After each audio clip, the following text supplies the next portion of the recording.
Okay. You don't. All right. Okay. Hello, everyone. I'm going to call this meeting to order at 5 o'clock. Yes. At 5 o'clock. My name is Jada Curry, and I am the chair of the OAC. Welcome and happy holidays to those who are celebrating this upcoming Thursday. Thank you for attending the OAC meeting. We ask that everyone please place their phones on silent. All public comments must be given in person unless a disability accommodation has been requested in advance. If you'd like to provide public comment, please raise your hand and I will call on you. Each speaker will have the standard 2 minutes to speak. When your time is up, you'll be notified by the OAC secretary. Rebecca, please start the roll call. Member Andre Tory. Present. Member Aaron Yen. Present. Chair Jada Curry. Present. Vice Chair Leslie Simmons, absent. Member Skylar Dang, absent. Member Ryan Valdez. Present. We have quorum. All right, thank you, Rebecca. The next item on the agenda is general public comment. So this item is requested for public comment on items not listed on the agenda. Is there any public comment? Okay. All right, public comment is now closed. The next item on the agenda is the review and approval of the minutes. So is there any public comment? For minutes. All right, public comment is closed. Are there any committee members that wish to comment on this item? No comments? Okay. Do we have a motion to approve the minutes from our last meeting? Make a motion to approve minutes. All right, do we have a second? A second. All right, Rebecca, please take a roll call vote. Chair Jada Curry. Aye. Member Andre Tory. Aye. Member Aaron Yen. Aye. Member Ryan Valdez. Aye. Minutes are approved. All right, well, now we resume through our first 3 items. So the next item on the agenda is a presentation from the DCYF technical assistance and capacity building team. And I'm going to hand it over to our director, Maria, to provide a little background. So, Great, thank you, Chair. I do see more members of the public joining. I do apologize that we actually went through those first couple items very fast. If you were here to speak on general public comments, perhaps you could just let us know, or are you here? Yeah, it was, okay, perfect, great. Well, so as you all know, we issued an RFP very recently, and the RFP to us is the start of our next 5-year cycle. It's extremely exciting because it's you know, it's like you work really hard to give birth to this child, and now the child is out in the world, and you want to make sure that it's going to be raised well and given all the opportunities to be super successful. Part of that vision is for us to really support all of the CBOs that we will work with and that we will partner with. And so our hope and desire is that the next 5 years, we're going to end up working with a group of very fantastic nonprofit partners. And we believe that in order to do that, we both have to skill up ourselves. And so I am really proud and happy to be working with Teodora, our technical assistance and capacity building manager, to really create a training framework that we as a community of folks can work together to really support our young people and their families. So with that, I'm going to hand it over to Teodora to describe all the things that we have done and all the things that we want to do as we move into the next 5-year cycle. Thank you, Maria. Hello, everyone. Good evening. It's 5 o'clock. I was thinking at 6 o'clock. I was like, wait, that's not true. But yes, thank you for having me today. I'm really excited to talk about our technical assistance capacity building work here at DCYF. Next slide. Our agenda is here. It's a brief description of our organization. Talk about our priorities, our highlights, our data highlights, as well as our program quality, current priorities, and then future work, and then ways to connect after this presentation. And just, you know, a brief description, you know, we're really committed to improving our program quality to drive better outcome for our program participants. Our TA capacity building is quite holistic, where not only are we really focused on the frontline workers, but we're also supporting like just managers, coordinators, executive directors, all the way up to like the board of directors as well. So we definitely don't want to just focus on one entity within an organization. We want to make sure that everyone, the health, the staff wellness and the health and the professional development in the entire organization is working in sync with each other to better support our kids and families within our respective communities. Next slide.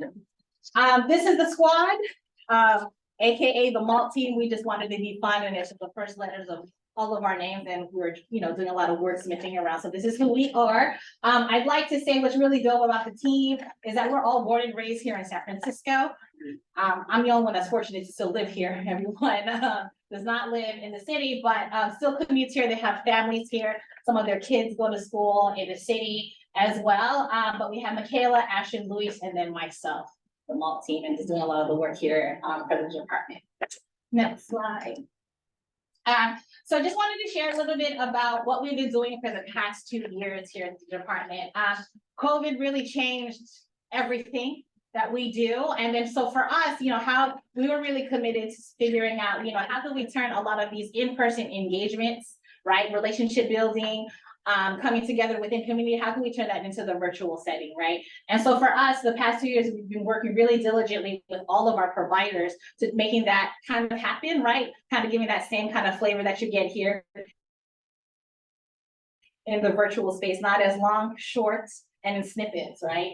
The other piece that we're really proud of is that knowing that a lot of our folks were really doing really great work in community through the hubs, and this whole notion about we're getting ready to kind of move away from virtual and come together in person. We're really excited to kind of host our first kind of summer virtual learning conference, right? People wanted to support the the whole intention of coming together, but also respecting like folks weren't ready to come together in these big large spaces, especially if it was outside of their organizational ecosystem, right? And so we had our first ever summer learning conference virtually, and then which kind of led to the next year, last year being our in-person summer learning conference, which happened at the Midway here in San Francisco. And then the other piece is just, using a lot of our collective experience together as the foundation for current and future technical assistance and capacity building work for offerings for our grantees. And so some just kind of data highlights here.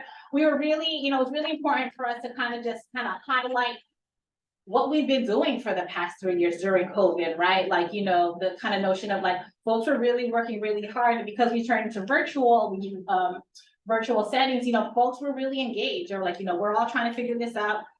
We all were experiencing COVID, right? We're kind of figuring out how can we create curriculum to support the needs of all of our frontline workers and executive directors, et cetera. And so as you can see here, we had a lot of workshops that were offered and completed during the course of the past 3 years. Check-ins mean how many people registered, right, for these different various workshops. And so for example, myself, Theodora, I could have checked into 50 workshops, right, during the course of the year. And then the unique participants are just Theodora, just unique participants kind of going forward. We're really happy to see just the amount of workshops that we've had, how many folks registered. And then as you can see, the numbers kind of just grew in terms of unique individuals accessing those. Also the number of programs represented, as well as the agencies. And then, we're trying to do a really good thing where we're trying to codify and understand how many hours of PD folks what they were producing during the course of the year. We had a lot of great support with the external evaluator. Our red team was doing that. And then, as we were just kind of shifting with roles, we weren't able to capture it the way we wanted to, partly because Eventbrite, who is our kind of mechanism for everything, is not so much our best friend sometimes. So they moved to charging for their service. And so we didn't have our PO ready. And so that's why there's some data missing, but we're there now. But so just if there's a little hiccup, you're curious, it's because we didn't pay and it was free. So we weren't ready yet. So they withheld some stuff. Next slide. And then so for our summer learning conference, I forgot to mention that we tried out some models, and we found one model that worked just well for us, where we really focused when we launched the first virtual conference to really focus and have space for the mid-level folks, so the coordinators and directors to kind of come together and plan. It's hard work, right? So we wanted to kind of bring together groups, of coordinators to think about how can they plan, but also how can they come together and collectively share how they're planning for the summertime. And then in May, the theory was that, you know, hopefully everyone was hired. And so that's when May was really focused on a lot of the frontline workers and building up their capacity. And then as you can see here, same kind of model, SLC for last year, we still kept to the virtual space, and that was because our directors and coordinators were like, we like it. We could, you know, jump from meeting to meeting. We didn't have to drive this. There was a good use of their time. And then when we had in person, you know, while we still wanted to focus on the frontline folks, we definitely invited like the coordinators and directors to come too, just so they can kind of build community with each other. But the main focus was the frontline workers for the in-person as well. Next slide. So what are folks saying about us? It took a really long time to transition from paper to virtual surveys. And so, you know, we always tell folks that, you know, please let us know what you think. We can make pivots and we pay attention and we read. And so, you know, just a little bit of what folks, grantees are saying about their experience within our TACB offerings. You know, I had a lot of fun during these workshops. I'll be sure to recommend it to my colleagues. Thanks for keeping us up to date. Great facilitators, very engaging and able to use the virtual space effectively. That was something that we were really, really striving for. And then, you know, this whole piece around, I learned so much, but also was provided with tools to continue to make a difference in my line of work. And then for our summer learning conference, as you can see here, a lot of great feedback. But I also feel like I wanted to kind of highlight the one in the middle. This was very encouraging and an informative training. I'm happy that I decided to take the class. It was like a workshop. This is important to everyday life and workspaces. I also got new reads for myself and the youth around me. So a lot of a good blend of like theory and practice, and how can you actualize this within your programs. The next piece that I kind of wanted to share with you is our program quality assessment. This is a, excuse me, this is a validated instrument to designed to evaluate the quality of youth programs and identify staff training needs. This is what everyone in all the program specialists at the department, as well as the MALT team, is trained on. We are trained by the Weikart Center, which is located in like the East Coast. We take a test every year. We every 2 years, and we have to pass with 80% or more. And so the idea here is that, you know, how can we talk about program quality? What is baseline? But the intention is that we are not, it's not punitive. It's all about, what are young people experiencing within the DCYF funded programs, as well as two main goals. One, how can we have shared language about the work that we're doing? So when we talk about youth development, relationship building, safety, we all know what that means, and that's what the PQA allows us to do. And then the second piece is that if folks are scored low on any of the domains that the instrument lays out, that there's training associated with that, right? So if you're scoring low on, for example, safe environment, that means that there's like 2 or 3 method workshops around community building, safety and clear limits that folks can tap into and then get trained on and then bring back to the organization for reflectivity. Next slide. This is the triangle that I was talking about, the Weikart. So it builds, they're all foundational. They build off of each other: safe environment, supportive environment, interactive environment, and engaging environment. The highest piece is all around what lives there is like youth, authentic youth engagement and youth empowerment. And the idea is that, as we keep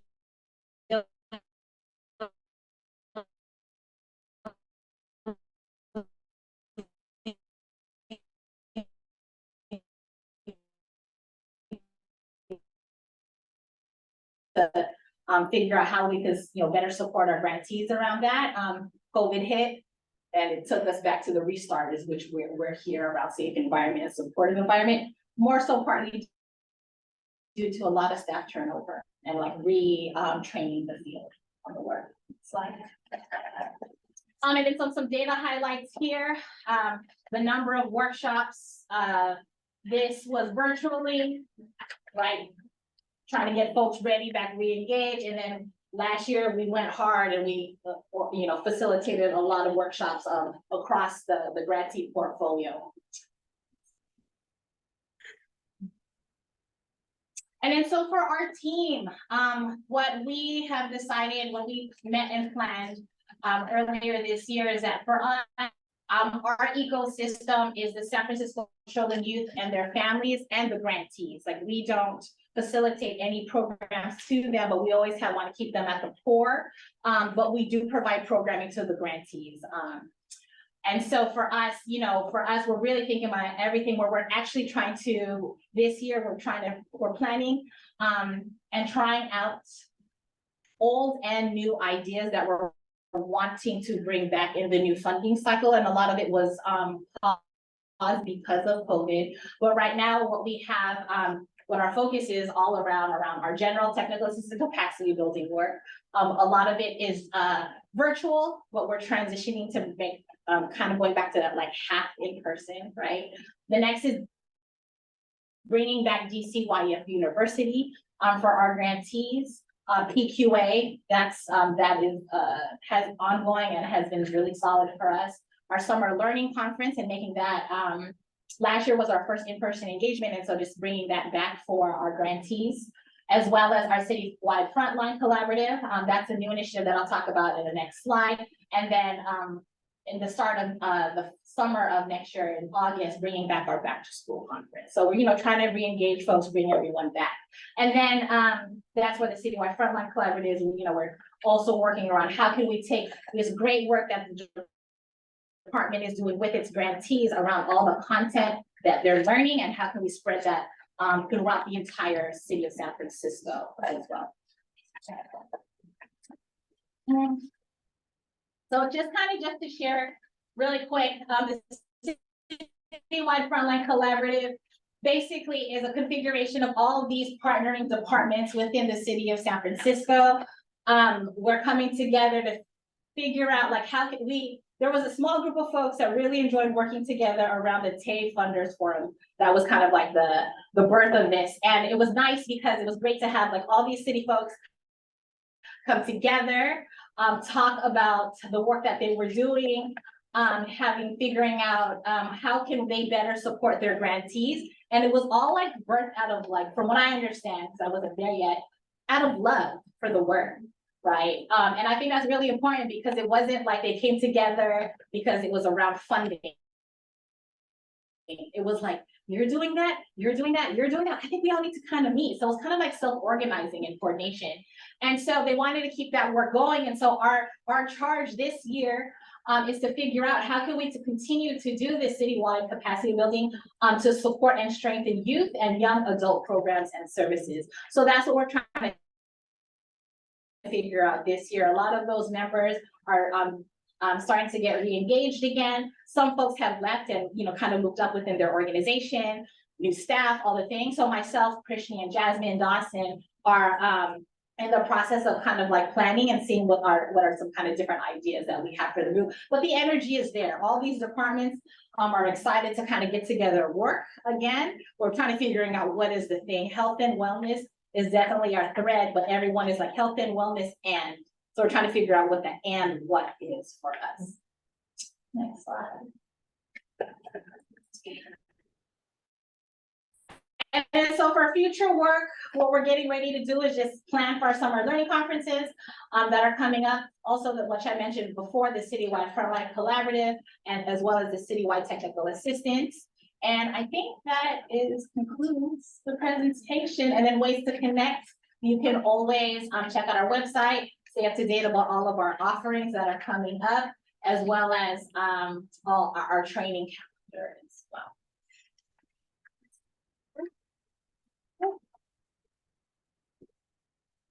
All right, thank you.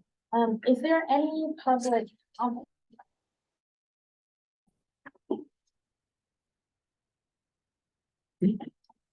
I have two questions. Which workshops were the most requested? And the other one was did you see, for the CDO usage, some CDOs would utilize the services more?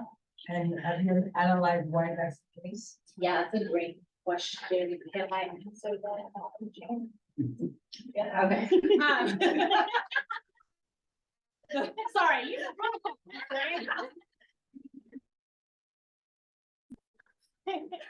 great questions. What was most requested, right, was, post-COVID, was a lot around like health and wellness, not only for the young people, but for staff, right?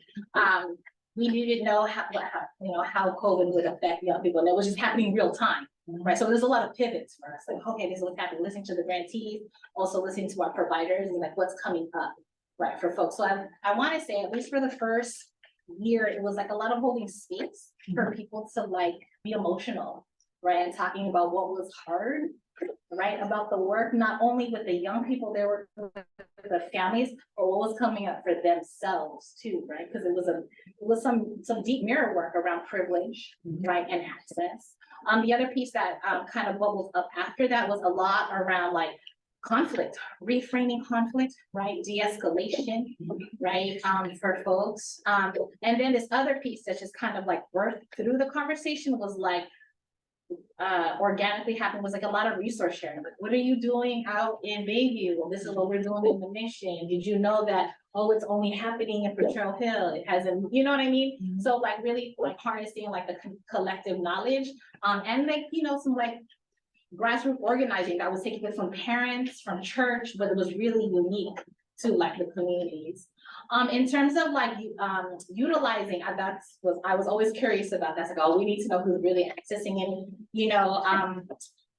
For when our red team does the analysis, it's the larger organizations, right, that are utilizing our technical assistance capacity. So like the BACRs, the Boys and Girls Clubs, the YMCAs, CYC.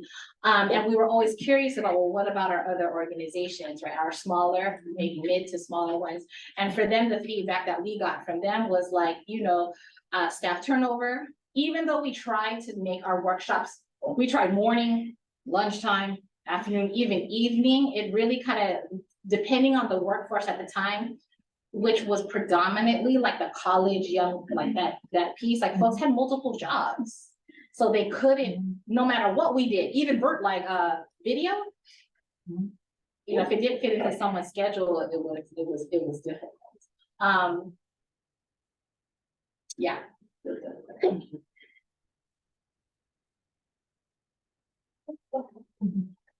So I was wondering about working with the other partners such as like Family Resource Center and the San Francisco Family Support Alliance, or San Francisco Family Support Network. And they have also a menu of trainings and that are relevant to a lot of our organizations that are funded by DCYF. So is there partnership happening, or curious about that? No. Okay.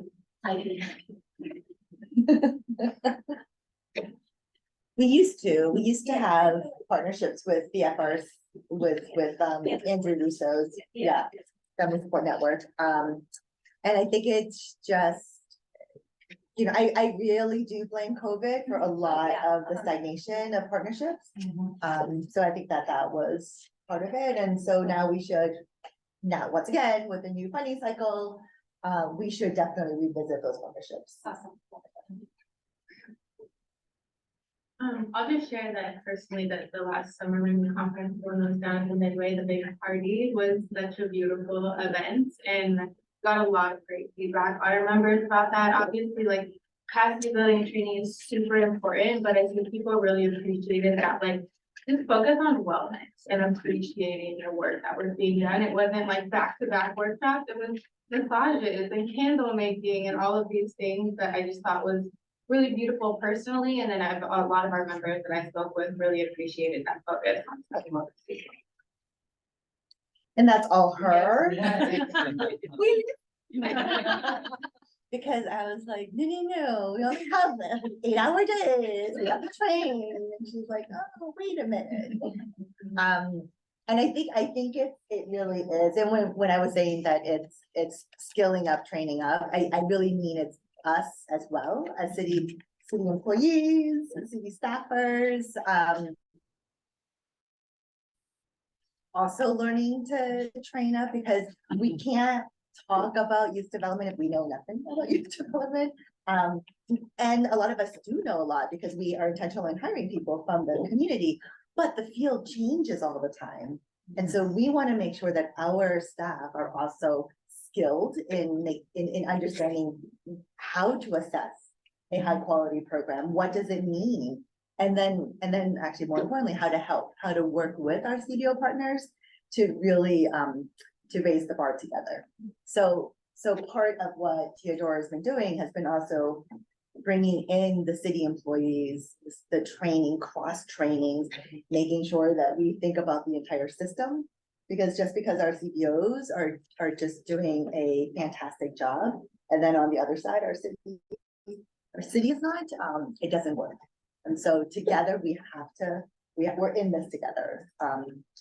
So once again, just major props to Theodora and the entire team. All right, any more public comment?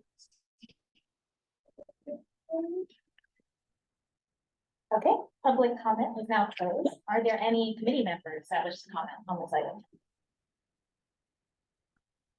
Speaking to the systems piece, imagine just like kids in a certain kind of home, you know, the systems could be troubling. So how much of this work or effort goes towards the structural support of the boards so that staff who are technically trained up and improved also want to stay there, and their org culture is healthy enough to stay there and support kids. And because I imagine, you know, priorities with the direct service and mid-level and you know, make sure they can work with young people first and foremost, but then also that they're healing.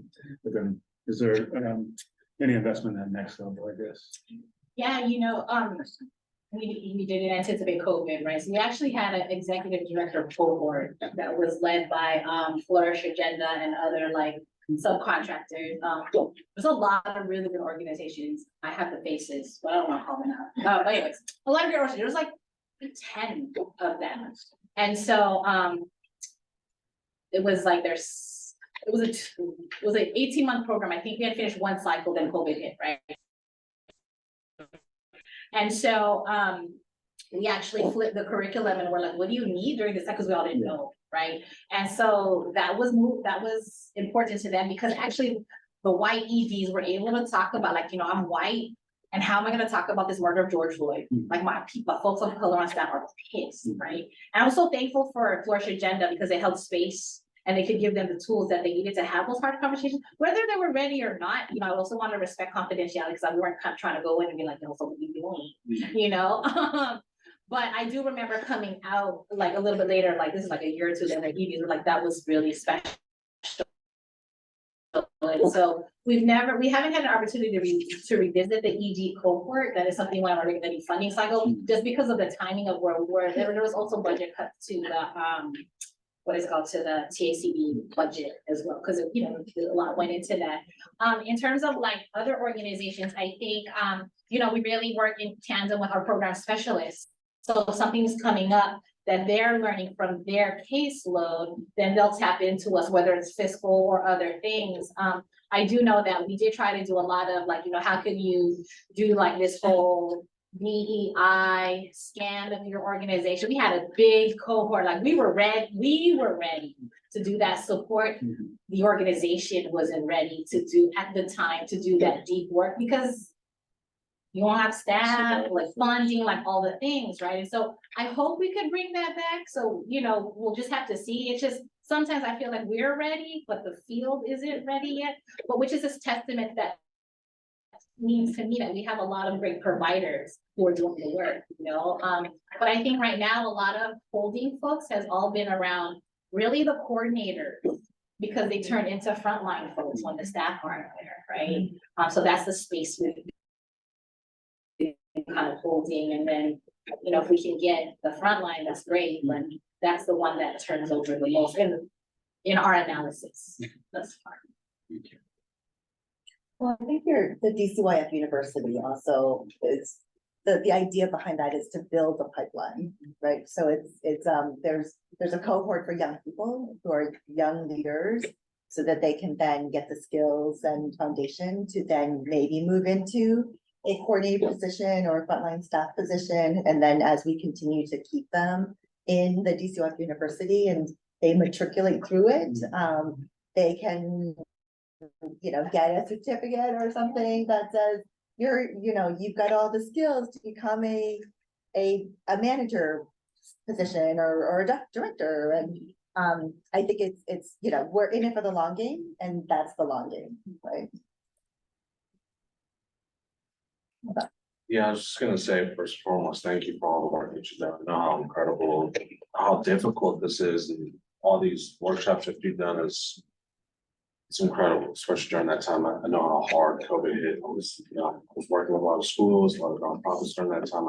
I know how difficult that time was. So I just want to appreciate that. And I think just thinking about kind of what you're saying, I'm just wondering what the DCYF University, is there going to be, is there some sort of like pathway or traction beyond that? Because I know just even coming to this, being always here, you get to get through. That's Dr. Connie looked at my resume and she's like, wow, you went all over the place. Like, yeah, I started with a child development degree. I didn't think I was gonna end up here, but I think I say all that to say is I know a lot of nonprofits are struggling with getting, I'm talking to Joni, she was just like, I can't get anybody. Do you have? So I don't know if there's anything we can do on our end to support you guys, support you all, and like helping build some type of, because there is a lot of things that people can do. I just don't think they see, like, I work at this nonprofit, but I can move to all these different things. And case in point, I never thought I was gonna be here, but I mean, it wasn't the plan, but it led me here. I spent the majority of my career doing nonprofit youth work. But I say that just to say I'm willing to support however I can to be part of the DCYF University and help you guys create something that might work for young people to stay in. I know we use like MyEth and things like that to kind of, but that's also kind of a piggyback program to help. So, but thank you. Oh, okay. I was like, wait, that was a theory for us. Blame COVID until I can't blame COVID. That was a theory. We're gonna, Yeah, we will blame COVID for a very long time. So that was the theory. So I think we were gonna start year 3, right, of this work. And so we had an evaluator, and so we did know that people were moving, right? Because the bounce back emails, right? And they're like, oh, hey, I'm not working anymore.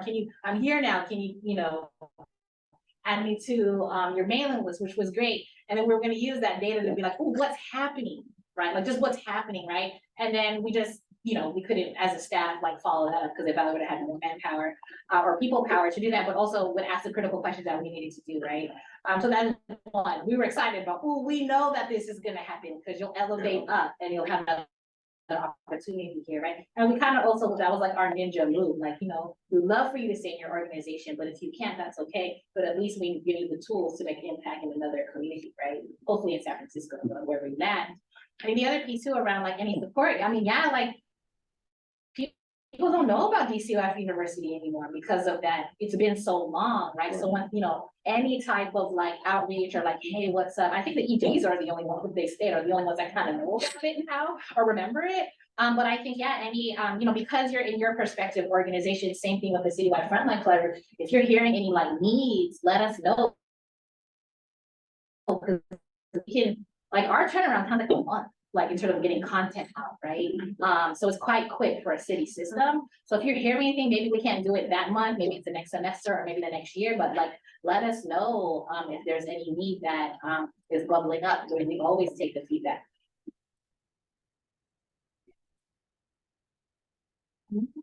I just want to add extra appreciation into that as well. I think this is I really love the piece of the citywide collaboration. I mean, this is something like I remember when we were in subcommittees and we were talking about this. We had the subcommittee focused on like DCYF University, so it's so nice to see it coming back with COVID in the way, but, love it, love it. And, I just had a small kind of technical question. I was curious is the PQA like kind of what kicks off the workshop priorities? Is that like what kind of informs like what workshops are needed? Yes, and. Okay. It's a yes, and, so the PQA is like baseline around like, safety, et cetera, the pyramid that we showed earlier. And so, there's two things that happens. One, you have the OGs who've been in the work. And they're like, yo, we've learned that already. What's the up here? Right? Yeah. We can still learn. So we think about the work. So we have workshops so we have the methods trainings that you're talking about. And then we bring that to our providers and we say, we need the part 2s and 3s, right? Especially because a lot of our providers are familiar with like the Sunset, the Bayview, Visitation Valley, Trail Hill, Mission District, et cetera, right? Everyone has a different flavor, right?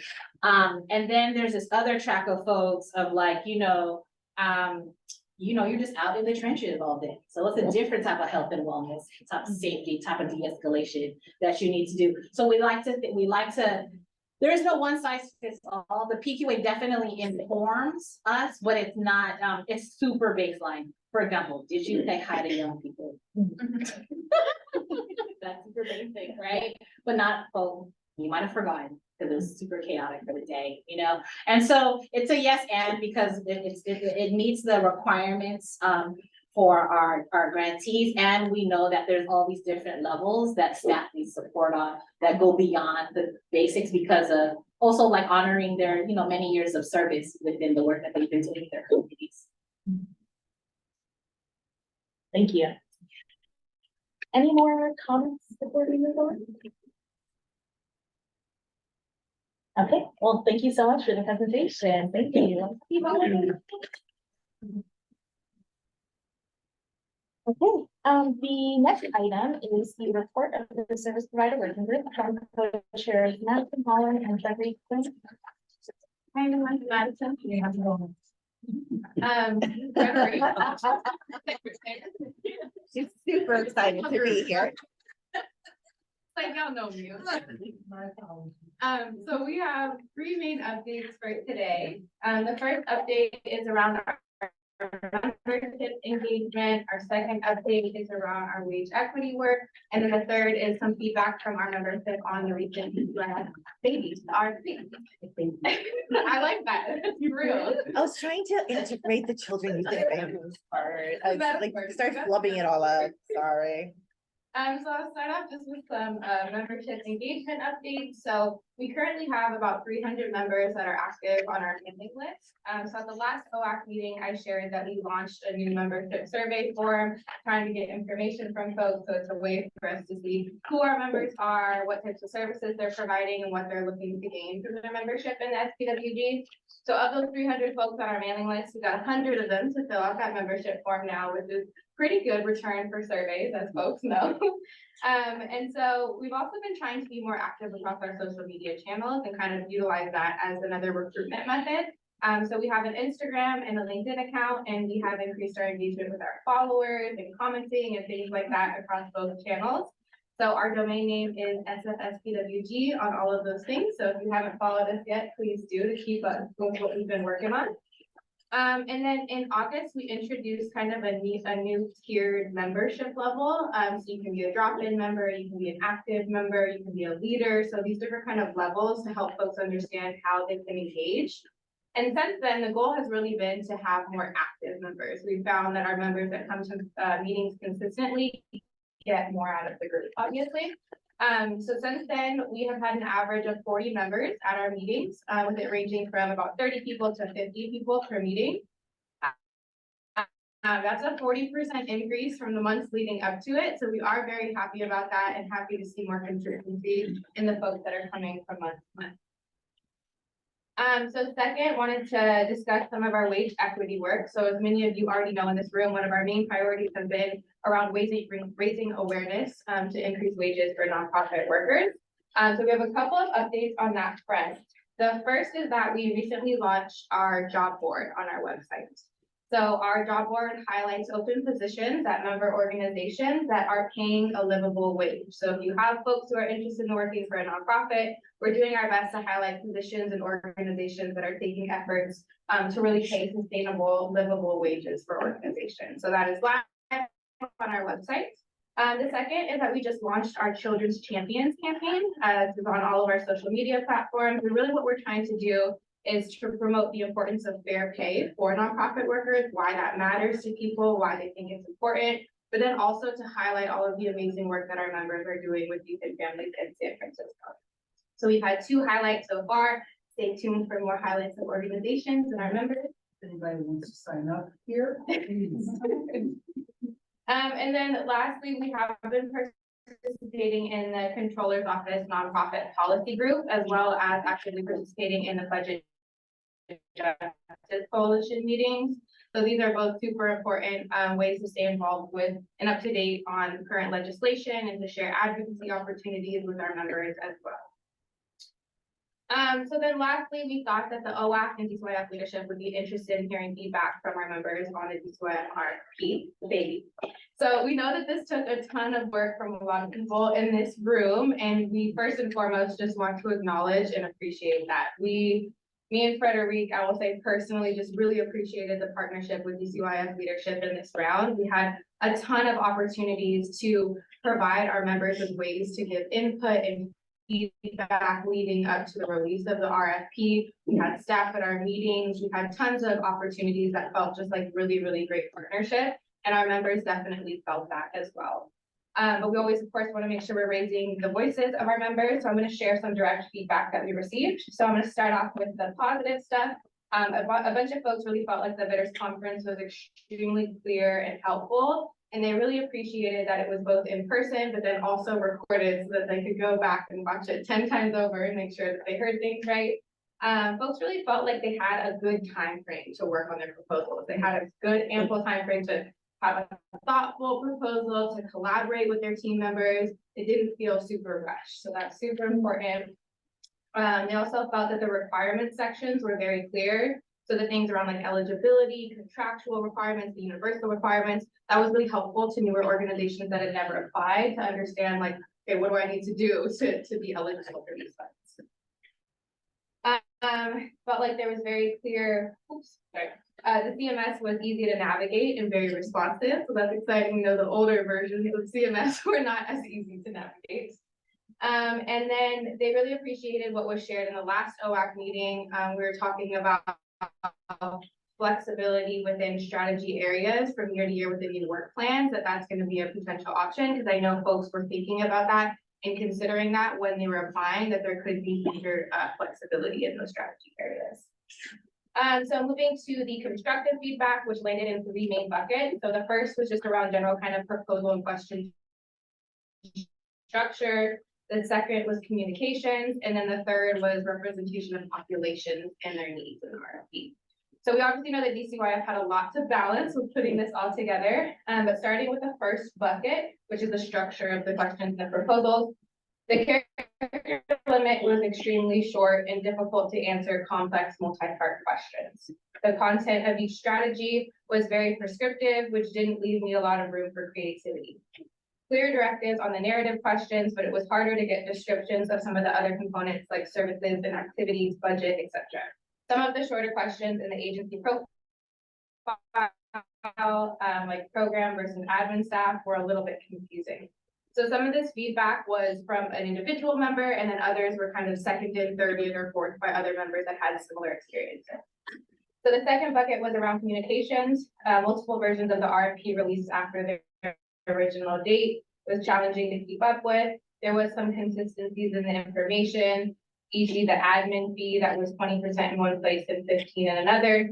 Took a long time to get responses to questions from the info email. So I know, I'm sure you guys were backlogged on questions. And then the last bucket is the population-based questions. So there was some confusion about which strategy areas the newcomer population was supposed to be reflected in. A couple of members thought that there was not enough of a call out of Arab-speaking populations, and then there was one member that felt like the needs of system involved were not reflected in the RFP. So we know that DCYF is always receptive and responsive to feedback, and we know that you guys did a lot of balancing to make that final version of the document what it was, and we were very appreciative of that. But of course, we want to elevate the feedback and the voices of what we've heard from our members. And then the last thing, we just wanted to end with a question. I don't know, Maria, if it's for you or if anyone can answer, but based on the recent newsletter that you all sent out, it looked like the total funding that she received from request was around 400 million, which is less than the 650 million that you had available. So obviously we want to temper expectations with our membership and don't want to assume that that means that everybody's getting funded. So we just wanted to kind of hear what that means and like if that's good news, if there is a saturation in one strategy area, that obviously means that everyone's not going to get funded, but just kind of general thoughts like, seems like that's great news, but who knows? No, okay. It's very good. Mhm. That is. Yeah, Okay. complete. Should I, yeah, I guess I can respond to a few of those things. First of all, do you have a printout of that list that you have? Okay, great, you can email it to me. Yes. Would love to share Yeah. all the positive things with our staff, as you shared.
The usual smooth flow of narrative that you're used to reading from DCYF.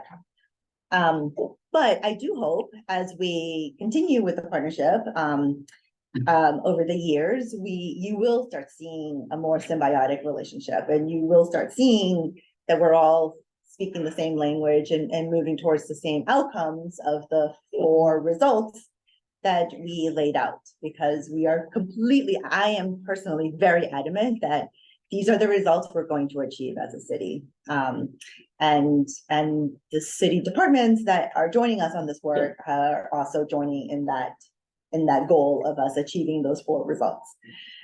Okay, so then your question, now it kind of moves into my report a little bit, but your question around, you know, DCYF receiving 700 proposals from almost 300 different agencies. So just for context, DCYF currently funds 400 programs from around 170 agencies. So this is a lot more. And the total request from the 700 proposals was around $400 million. We don't have $400 million to allocate. We only have, I think we had said 85 to $93 million to allocate.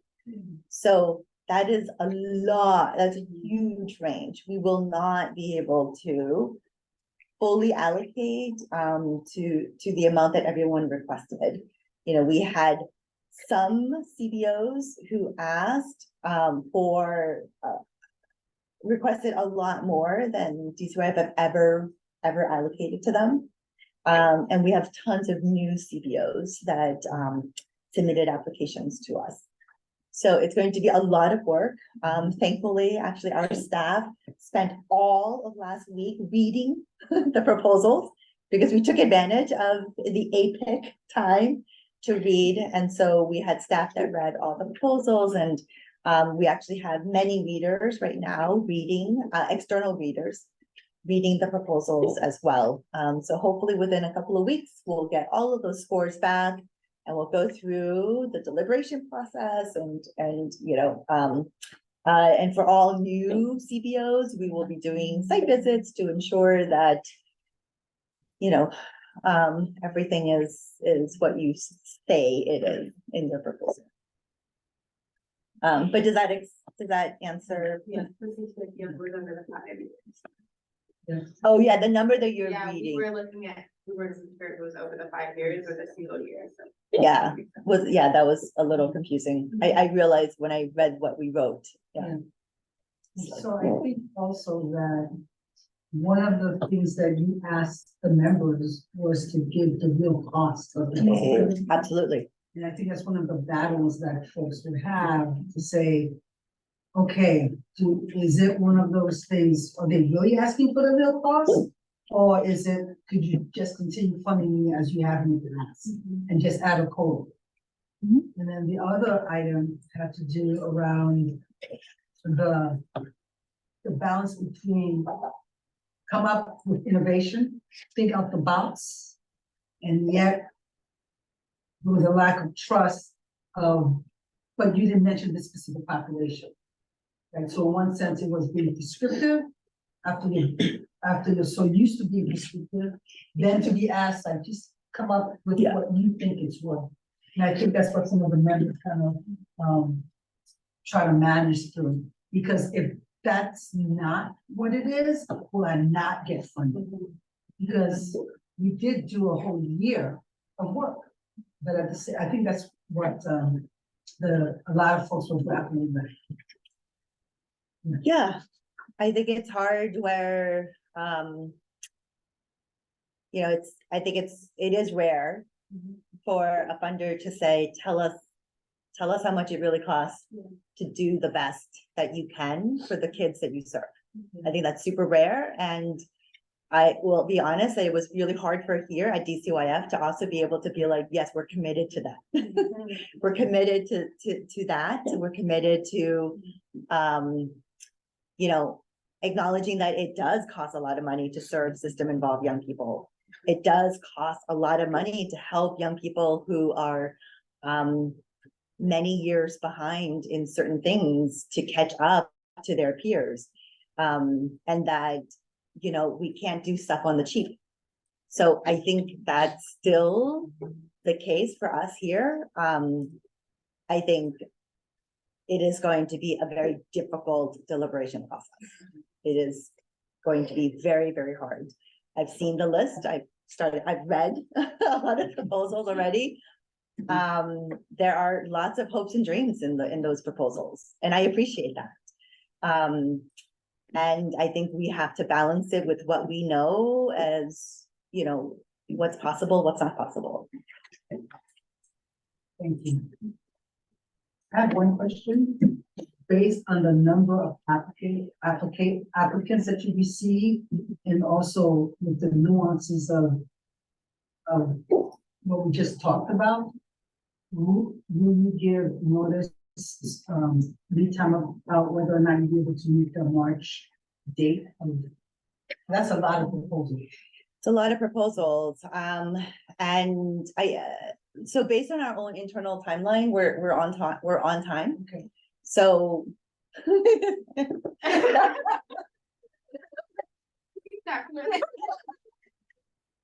I know, thank goodness Sharice is not here. You know, I think, once again, APEC was a blessing and a curse. The blessing for us is that it was pretty quiet here at DCYF, and so staff had the opportunities to spend all that time to read. So on our side, we've done a lot of the data crunching for all the numbers and all that stuff. And then we have at least one part of the scoring done. I think what's going to take a lot of time, we should have, but we weren't fully expecting so many new CBOs to apply. And so that's going to take a lot of time. So we're going to have to do a lot of site visits.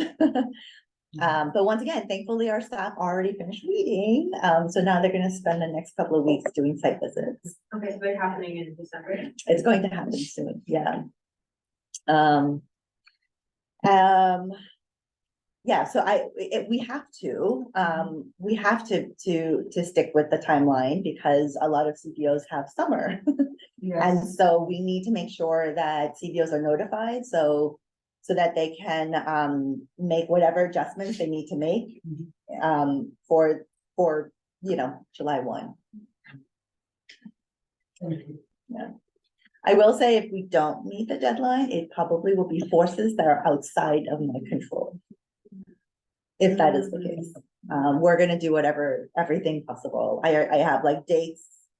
I've already booked calendars with all the important people above me, and so we're hoping that we'll be able to make that deadline.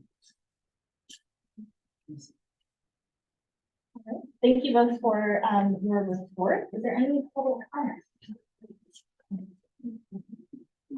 So we're from the Boys and Girls Club. So thanks for having us here, and thanks Madison for, helping us in here.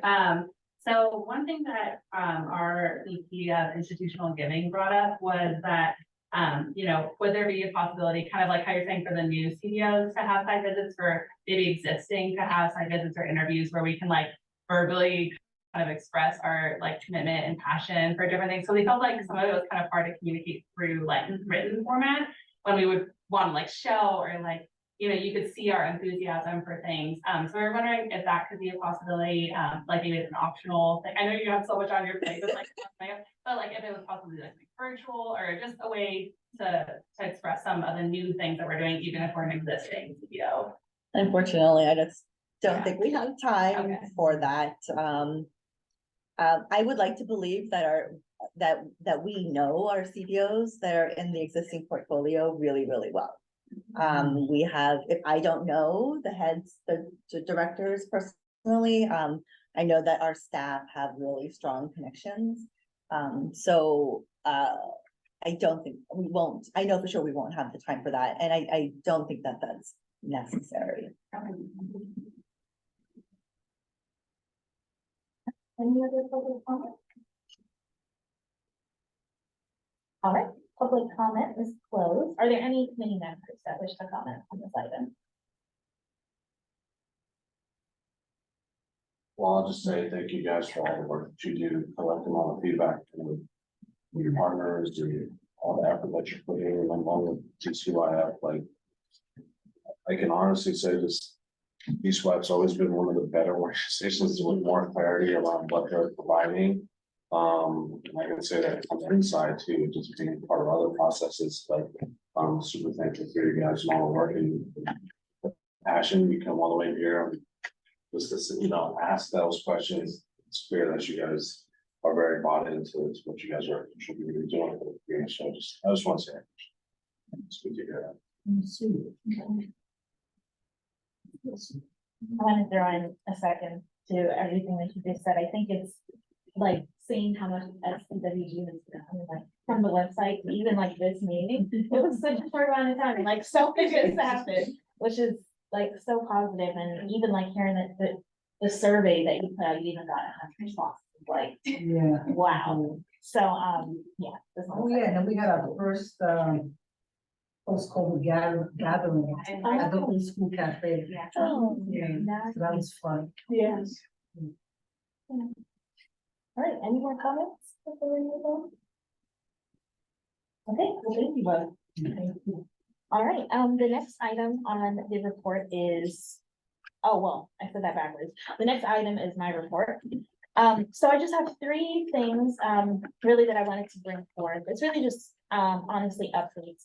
The first one being the OAC onboarding and orientation packet, which, Rebecca has up for us here. So I just wanted to let you all know that, as mentioned in previous meetings, we've been working on creating this packet. This is actually the outline of what we will all see when we have our retreat, which is another thing I'm going to talk about next.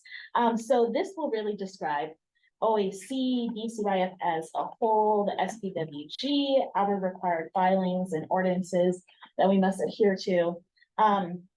This is something that's super important as we continue to look to, of course, get our seats filled on the OAC. And we can't wait to share this with you. And I just also want to say thank you so much to Rebecca, because she's the one who put this together. And I don't know how she condensed it all, but I can't wait for you guys all to see it. So thank you again, Rebecca.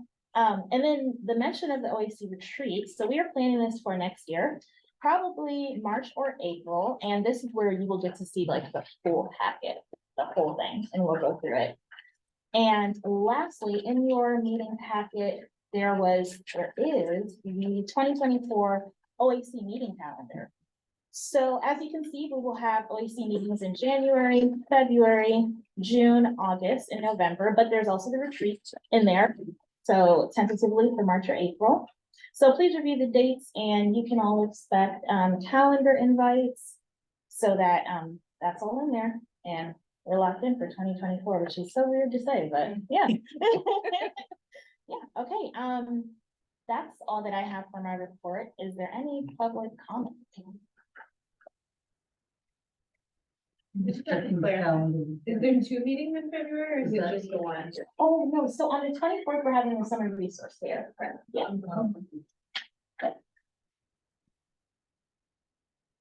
All right, any additional public comment? Okay, public comment is closed. Are there any committee members that wish to comment on this item?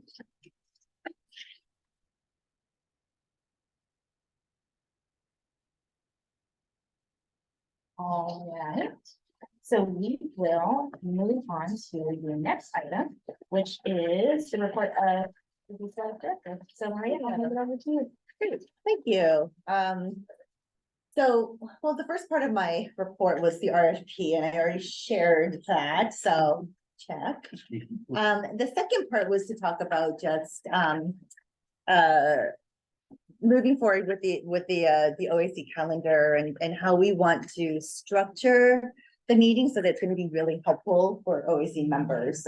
So we wanted to start this new engagement process with hearing from our technical assistance and capacity building manager, so that you can see, like, you know, we're gonna once again front load and share what the opportunities we have planned to support our next portfolio of CBOs.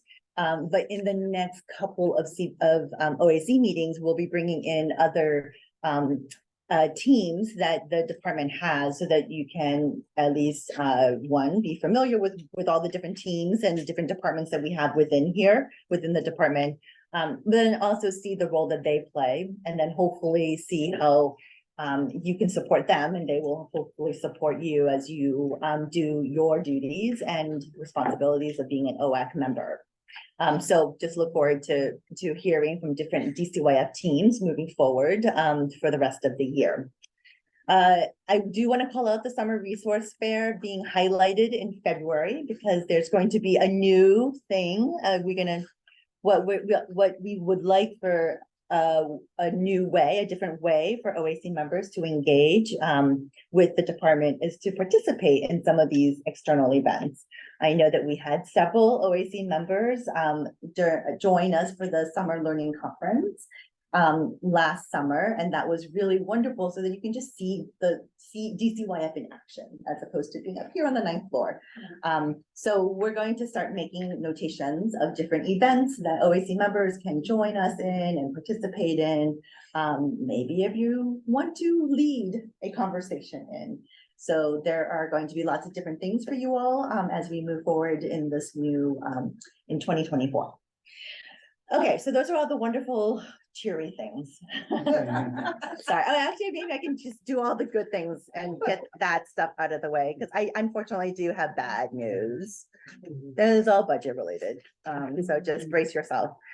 Okay, so you heard about the RFP, which was fantastic. We're really excited about reading through all of the applicants and like Frederick said, the creativity and innovation in it. I do want to call your attention to the summer resource fair that is going to happen in February. There are registration for booths that's open now. It's going to be still open for another week or so. So anyone who wants to do who wants to host a booth at the fair, please go into our website, dcyf.org, and you'll be able to register for a booth. I also want to call your attention to the DCYF 2023 light bulb challenge that we did. Thank you, Boys and Girls Club. You guys showed up hard. You guys did too. Thank you. So we had CBOs just bring their young people out and did a appreciation for after school, and really it was a way to ensure that our community understands and knows that after school is really important, and that care for young people in a safe, structured environment is important. So thank you for that. Okay, so then I have our last fun update is that DCYF was able to put together a video about who we are and what we do. It's 10 minutes long, so we're not going to sit through it. But Rebecca is going to send it out to everyone via an email. And then for members of the public, you can actually go on our website. It's on our website. It's on the main page, and you can click on it. And it's a really great way to just in 10 minutes understand a little bit about DCYF and the 3-year planning processes that we have and why we do what we do. And so that's really wonderful. And thanks to Dory and the communications team for putting that together. Okay, so bad news. As you guys already heard, the mayor did ask all city departments to come up with mid-year cuts. My city colleagues here have already experienced this. And DCYF was asked for mid-year cuts, and we were able to give up our mid-year proposal cuts to the mayor's office in early November. We haven't heard whether or not they were accepted, but primarily because all of our proposals were cuts to other departments. So what we shared to this body, and what we're still very committed to, is we want to not do service cuts, and to hold out on direct service cuts for as long as we can. So what we decided to do was to cut leftover dollars on the table, or cut projects from city departments that were not implemented yet, that did not start yet, that maybe had a later start date, that were not fully implemented, that were somehow delayed.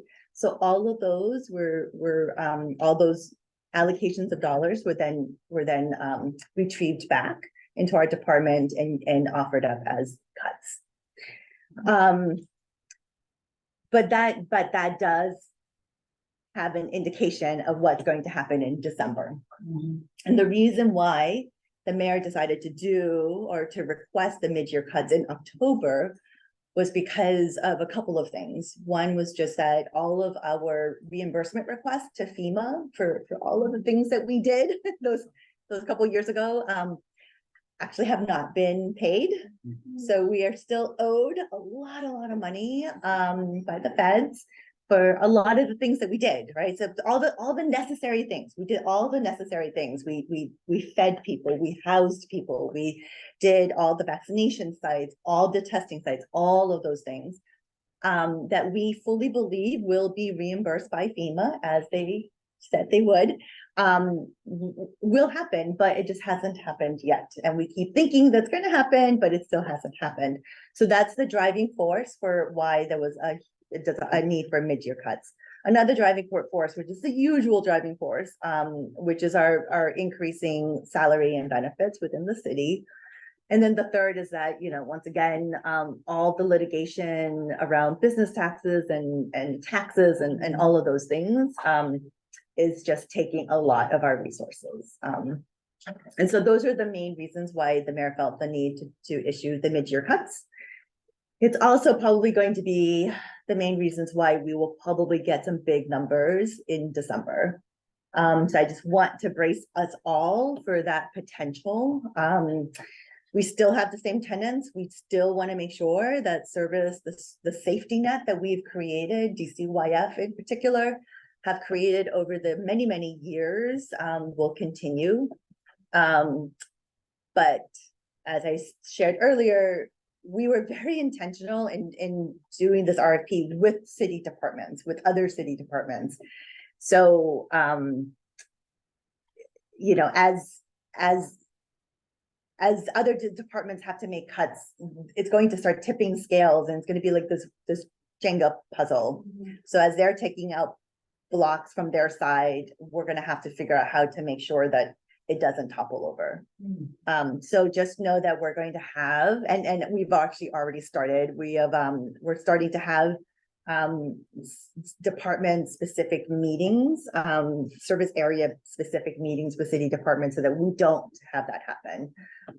Because once again, we do want to follow those tenets of making sure that the safety net is intact, making sure that direct services are intact, trying to, you know, maybe cut around the edges of other things, which of course is really sad, because other things for us would be things that Teodora does, right? So the trainings, the evaluation, the assessments.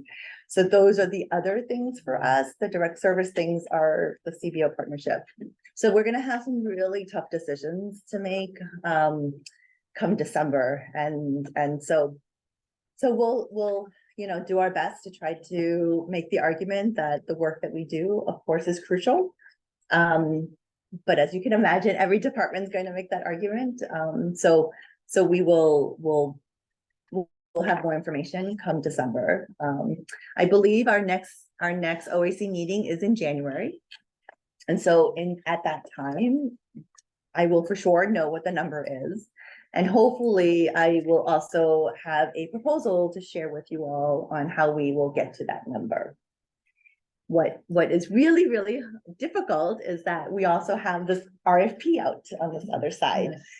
So it's going to require us to have a lot of balancing act. And so, you know, it's going to be a tough couple of months for all of us. That was that question. Yeah. Oh, sorry. Yeah, so that's unfortunately. I wish I can close on the really awesome video, but next time. Okay, so that's it, Chair. Thank you. Is there any public comment? Yes, so timing of funding streams. And so the student success fund. Mhm. Does that impact the amount that you may do the cut? Well, we cannot cut the Student Success Fund. Also, primarily, the Student Success Fund might not be fully funded either. So it's once again, it's a general fund issue. There's not enough money in the pot. So just to wind back, the Student Success Fund ballot measure that was passed last year to fund programs, to give DCYF dollars so that we can fund community schools and schools. It was a 4-year ramp up. Year 1, $11 million. Year 2, 35. Year 45, and then 60 it maxes out. It's all based on ERAF dollars. So these are dollars that the city sends up to the state for education.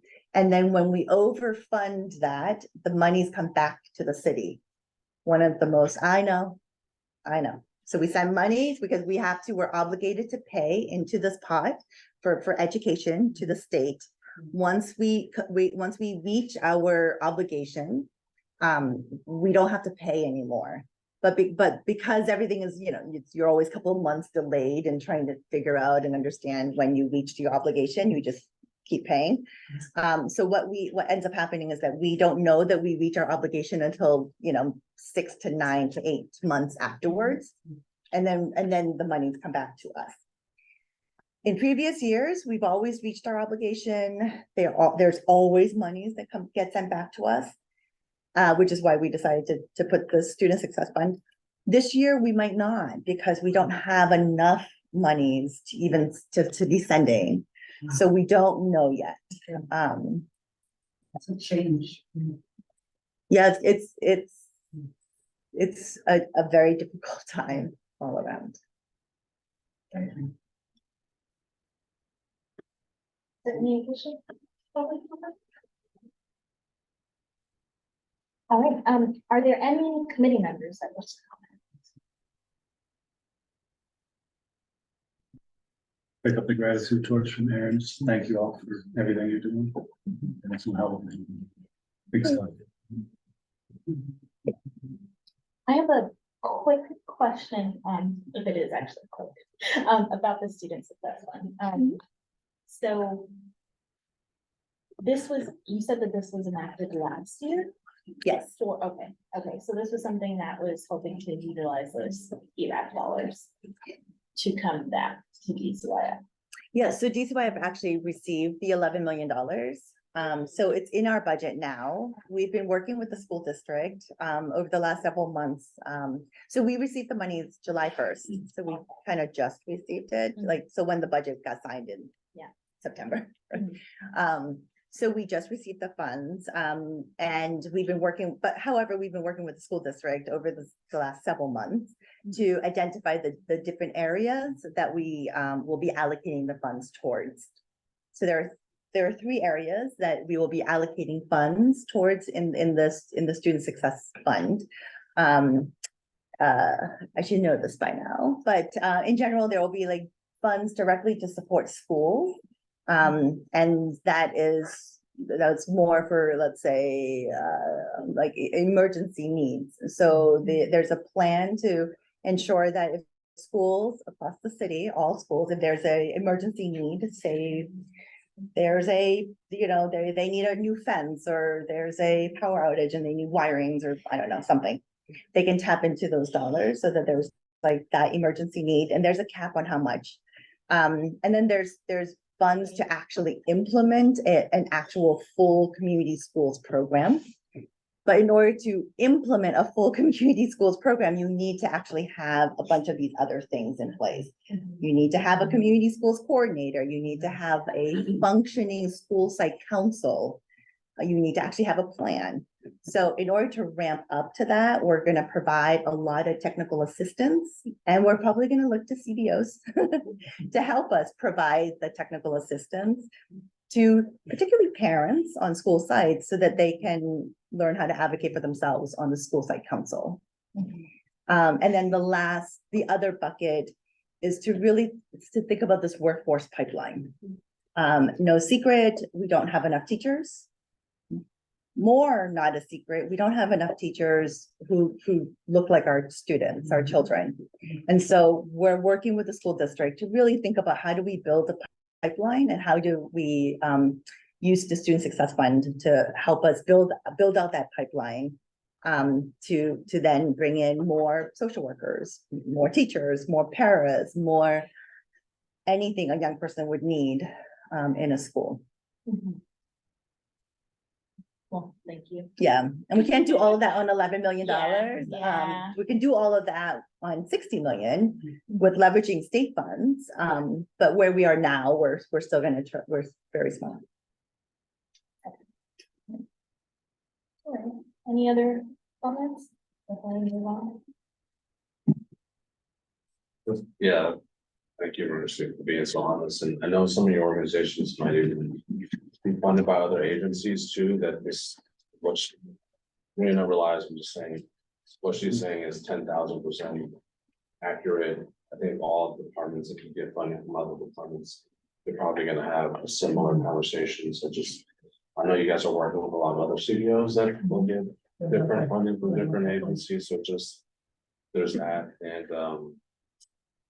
I wonder, because I just know so many people even recently that I used to work with, they've had strong success in becoming a social worker. They started off as a program lead, and Yep. now they ask me for reference numbers. And I wonder if we can highlight some of that just as a career development pathway. I know Boys and Girls Club, you guys pump out a lot of like people will become very prominent figures in the community. I just hope our young people are seeing that. I mean, I'm kind of been removed from the work for a long time, but I know that, you know, just, again, just, this is a personal, kind of like, hey, you've done these things, but it's always good for them to start there and, you know, starting youth work, that you become a teacher, they want to run so many social workers, started off as a program lead, you might get have students become counselors now, like in the school district that started off at a program. I don't ever see that really highlighted. Yeah. You know, like, hey, I was an intern at Beacon, now I'm a counselor. at a Well, we high have school. a Yeah. proof right Yeah, here. exactly, so, I don't know if there's things that we can do to help with that, we're just happy to do that. Try. So I think our next group, a next unit highlight, is it comms? Is comms coming next? Who's coming? Confirmed, but yes, that's the plan. Yeah, so our communications team is going to come next. Well, one of the meetings, our communications team will be coming in and talking about the plans on how do we highlight our CBOs? How do we highlight the really great work of our CBOs, but really tell that story that you, like, how do you tell the story of success of something that you prevented? Like that story of prevention. It's really, really hard. And then, you know, of course, if I admire and acquire from our epidemiologists from DPH, they talk about, you know, heart attack prevention all the time, and they take credit for all the heart attacks that they prevented. So I think we need to do the same. We need to say, this is the formula for, you know, third grade reading success or high school graduation success or wellness success. This is the formula. And then we can start promoting that and talk about how our CBOs are doing that. So Dory and the team will be here in one of our meetings to really talk about how we're going to build up on that and then share that narrative. So great. Thank you for like starting You guys are already doing starting it, the so. seeds for that. All right, well, thank you. And we will move on to our next item, which is the review of action items. Right now on the table, what we have is the planning of the OAC retreat. And this is not something that, are we going to choose a date now? Is that the That hope? won't happen in our planning, Okay, but got it. So that's like more to come. So stay tuned for that. That will be, again, tentatively March or April next year. We will recess in December. So the next meeting, as Maria mentioned, is January 16th, 2024. So it's the last one for this year. That's it. Is there any public comment? All right, public comment is closed. Any committee members that wish to comment? That's the last item. All right, so thank you everyone for your participation in today's meeting. Happy holidays. Thank you for coming. And yeah, have a good rest of your night. I'm chair. I'm learning.